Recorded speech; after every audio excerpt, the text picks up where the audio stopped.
Assalamualaikum warahmatullahi wabarakatuh. Perkenalkan, nama saya Sri Hidayati dari Fakultas Syariah Prodi Hukum Tata Negara dari kelas B.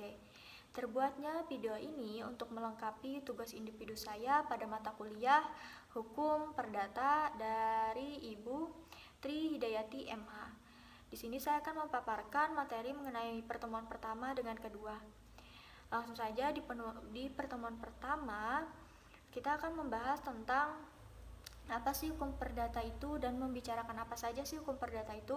Nah, hukum perdata ini membicarakan tentang pribadi dengan pribadi, membicarakan tentang perorangan. Nah, membahas tentang pribadi ini apakah bersangkutan dengan negara? Jawabannya bisa juga iya. Jikalau permasalahan pribadi individu ini tidak bisa terselesaikan, maka negaralah yang akan turun tangan. Nah, di mana yang awalnya ini bersifat perdata atau pribadi akan bersifat ke hukum publik. Nah, selanjutnya kita akan memasuki pembahasan yang kedua, ialah pembagian hukum perdata. Menurut ilmu pengetahuan, hukum perdata terbagi menjadi 4. Yang pertama adalah perorangan atau badan, yang kedua keluarga, yang ketiga hukum harta kekayaan, dan yang keempat hukum waris. Adapun menurut BW Hukum Undang-Undang Dasar 1945 terbagi 4 pula.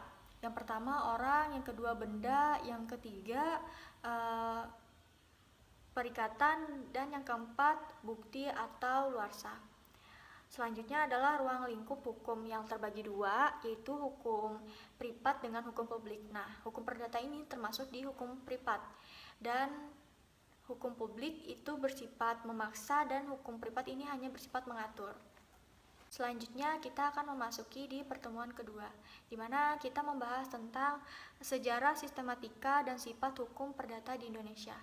Ada beberapa fase nih. Yang pertama kita akan memasuki fase sejarah, di mana fase sejarah ini ada Kode Sivil Perancis, di mana Perancis mulai menjajah Indonesia. Disitulah terbentuk hukum di Indonesia yang dikodifikasikan pada 21 Maret 1804.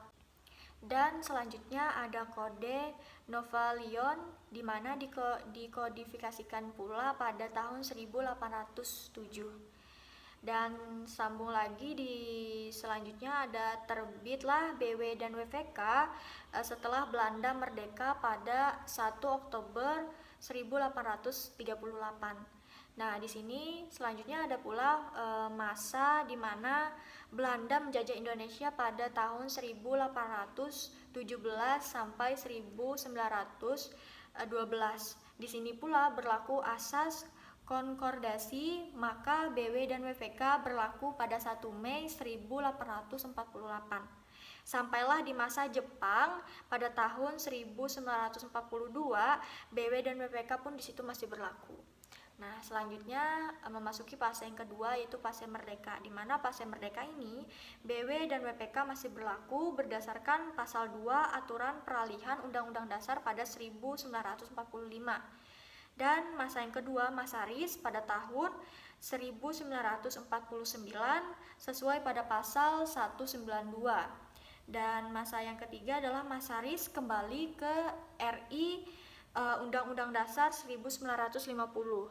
Dan masa yang ketiga, dekret Presiden pada 5 Juli 1959. Nah, itulah masa-masa fase kemerdekaan. Selanjutnya adalah fase pluralisme hukum perdata di Indonesia. Itu ada 2. Pertama, hukum perdata barat, di mana BW dan WVK itu berlaku secara nasional. Dan yang kedua adalah hukum adat dan hukum Islam, di mana ini berlaku untuk daerah dan golongan tertentu seperti living law. Dan kita membahas tentang sifat hukum perdata, di mana sifat hukum perdata ini ada 2. Pertama, dia bersifat pelengkap yang boleh dikesampingkan. Misal pada pasal 1477 BW, waktu dan tempat penyerahan barang jual beli. Nah, itu bisa dikesampingkan.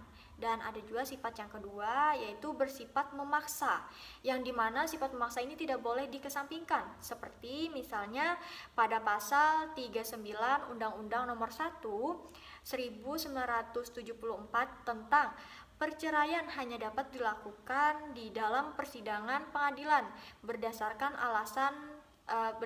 alasan yang sah yang telah ditentukan. Nah, mungkin itu yang bisa saya paparkan. Kurang lebihnya mohon maaf. Akhirul kalam, assalamualaikum warahmatullahi wabarakatuh.